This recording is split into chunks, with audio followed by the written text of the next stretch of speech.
मेरा नाम है हरिया, मैं काम करता हूँ बहुत बढ़िया, खाता हूँ खाना और रोज गाता हूँ गाना। अरे यार, आज तो बहुत देर हो गई। इस खतरनाक जंगल को देखकर तो मेरे हाथ पैर ठंडे हो गए हैं। अगर मैं वक्त पर गांव नहीं पहुंचा तो मालिक बहुत नाराज हो जाएंगे।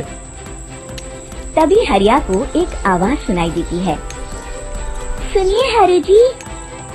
अरे, ये आवाज किसने दी? तभी हरिया को सामने कुछ दूर एक औरत खड़ी दिखाई देती है। अरे भाई, ये औरत अकेली इतनी रात को इस जंगल में क्या कर रही है? चलकर पूछना पड़ेगा। फिर हरिया अपनी बैलगाड़ी उस औरत के सामने लाकर रोक देता है और उससे पूछता है। अरे सुनिए, आप इतनी रात को इस खतरनाक जंगल में अकेली क्या कर रही हैं? तभी वो औरत मीठी आवाज में कहती है। अरे हरि जी, आप आ गए। मैं कब से आपका इंतजार कर रही थी। वैसे तो यहाँ से काफी लोग गुजर चुके हैं, लेकिन मैं खास आपका इंतजार कर रही थी। अच्छा, तुम सच कह रही हो? मुझे तो यकीन नहीं हो रहा है। वो क्या है ना, आज तक किसी ने मुझसे इतने प्यार से बात नहीं की। हाँ हाँ हरि जी, मैं सच कह रही हूँ। अब देर मत करिए और जल्दी से मुझे मेरे घर तक छोड़ दीजिए। हाँ हाँ, कौन सी बड़ी बात है, अभी छोड़ देता हूँ। आप मेरे पीछे बैलगाड़ी में बैठ जाइए और मुझे रास्ता बताते चलिए। फिर वो औरत हरिया की बैलगाड़ी में बैठ जाती है और हरिया बैलगाड़ी हाँकता हुआ आगे चल पड़ता है। फिर उस औरत के बताए हुए रास्ते पर चलते चलते हरिया बैलगाड़ी ले सारी से मेरी बातों में आ गया। अरे मर गया रे, ये तो एक चुड़ैल है। हे भगवान बचा ले, ये तो बड़ी डरावनी दिखाई दे रही है। और फिर अगले ही पल हरिया की बैलगाड़ी में रखा सारा सामान हवा में उड़ता हुआ उस काली गुफा के अंदर चला जाता है और वो चुड़ैल भी उस गुफा के अंदर जाकर कहीं गायब हो जाती है। हरिया ये नजारा देख बुरी तरह एक काली गुफा के आगे आकर रुक जाता है। हरिया उस औरत से पूछता है। हाँ देवी जी, आपका घर कहाँ है? यहाँ तो एक गुफा के अलावा और कुछ नहीं है।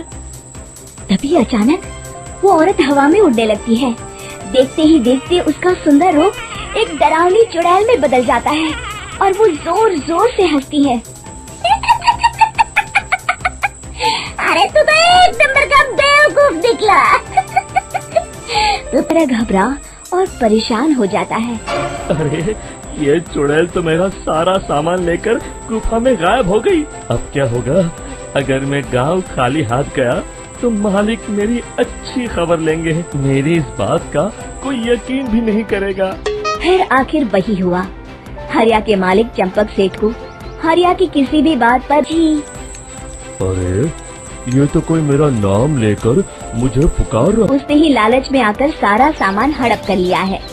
फिर हरिया को बेईमान समझकर चंपक सेठ उसे काम से निकाल देता है। अगले दिन रत्ती भर भी यकीन नहीं हुआ। चंपक सेठ को लगा हरिया झूठ बोल रहा है और फिर वो अपनी बैलगाड़ी लेकर शहर चला जाता है। शहर से सामान लेकर जब चंपक सेठ वापस गांव लौट रहा होता है, तभी उसे एक आवाज सुनाई देती है। चंपक जी, ओ चंपक। अपनी दुकान में परेशान बैठा चंपक सेठ गुस्से में बड़बड़ाता है। अरे, दुकान में तो सामान बिल्कुल भी नहीं है। अब मुझे ही शहर जाकर सामान लाना होगा। फिर उस रास्ते में वही औरत खड़ी दिखाई देती है। फिर क्या था, हरिया की तरह चंपक सेठ भी उस औरत के पास अपनी बैलगाड़ी लेकर जाता है और वो भी उसकी चिकनी चुपड़ी बातों के मुंह जाल में फंस जाता है। बेचारा चंपक सेठ लाचार होकर खाली हाथ गांव लौट आता है। फिर ये उस जंगल में रोज की बात हो जाती है। फिर हरिया उसे रोकते हुए कहता है। अरे भाई, क्यों अपनी मौत को दावत दे रहे हो? मेरी बात मानो, आगे जंगल में मत जाओ। वहाँ एक बड़ी भयानक चुड़ैल रहती है। फिर चुड़ैल उसे भी अपनी गुफा तक ले जाती है और उसका सारा जो कोई भी शहर से कुछ लेकर गांव की तरफ लौटता, वो चुड़ैल उसे बेवकूफ बनाकर उसका सारा सामान लेकर गुफा में गायब हो जाती। एक दिन हरिया एक लकड़हारे को उसी जंगल की तरफ जाते हुए सामान लेकर गुफा में गायब हो जाती है।